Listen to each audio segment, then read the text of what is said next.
Hi guys, ఎలా ఉన్నారు? బాగున్నారా? నేను బాగున్నాను. Welcome back to my long video. ఈరోజు మీ ముందుకి ఇంకొక వాక్యం తీసుకొచ్చాను. మీరందరూ బాగున్నారే అనుకుంటున్నాను. నేను నా వాక్యం చూస్తున్నారా? అందరు నేర్చుకుంటున్నారా? మరియు అందరూ నేర్చుకుంటున్నారని ఆశిస్తున్నాను. హ్యాపీగా చెప్తుంది అక్క, ఎంత సంతోషంగా ఉంది అనుకుంటున్నారా? రోజు బైబిల్ చదవండి, నాకన్నా సంతోషంగా ఉంటారు. అవునా?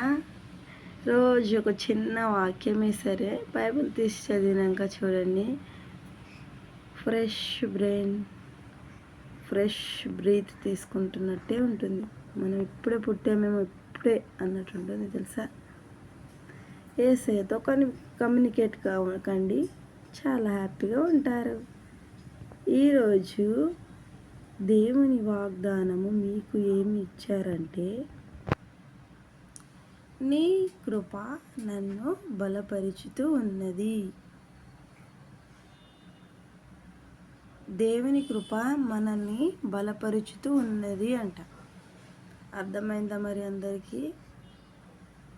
ఇప్పుడు ఎగ్జాంపుల్గా మన ఫ్రెండ్స్కి మనం ఏమైనా హెల్ప్ చేసామనుకోండి, వాళ్ళు అంటారు, నా ఆశీర్వాదం నీ మీద ఎప్పటికి ఉంటుంది పోయే, నా ఆశీర్వాదం ఉండాలి నీ మీద అని చెప్తారు. అవునా కదా? ఇప్పుడు అదే పెద్దవాళ్ళకి ఎవరికైనా నీళ్ళు కావాలంటే నీళ్ళు ఇస్తాము, అన్నం వేసిస్తాము, వాళ్ళు అంటారు, నీకు పండంటి మగ బిడ్డడు పుడతాడు పోయే అంటారు. అవునా కదా?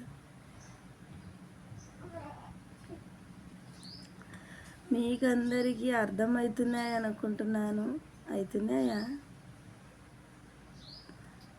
మన దేవుడు మనతో ఉన్నప్పుడు మనం చాలా సంతోషంగా ఉంటాం కదా. ఎవరికైనా అర్థం కాకపోతే, సిస్టర్ అర్థం అవ్వట్లేవు అని చెప్పి కామెంట్ చేయండి. మీ కామెంట్ కోసం నేను వేచి చూస్తాను. ఇంకా ఏవైతే వాక్యం మీకు చెప్పానో కామెంట్ చేయండి. ఎవరికైనా అర్థం కాకపోతే నేను చెప్పేస్తాను, సరేనా? తల్లిదండ్రులు మర్చినా కానీ దేవుడు మమ్మల్ని మరవడు. ఇది ఎప్పటికీ మర్చిపోకండి.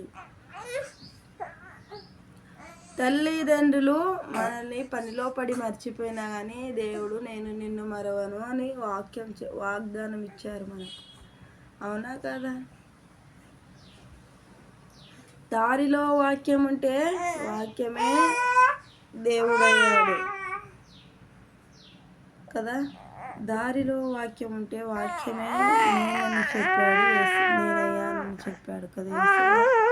మన యేసయ్యని నమ్ముకున్న వాళ్ళు ఎవరు వ్యర్థం కాలేరు. సరేనా? రేపు ఇంకొక లాంగ్ వీడియోతో మీ ముందుకి వస్తుంది మీ Preethi. Bye bye, take care, see you all, see you in the next blog. Bye bye, take care.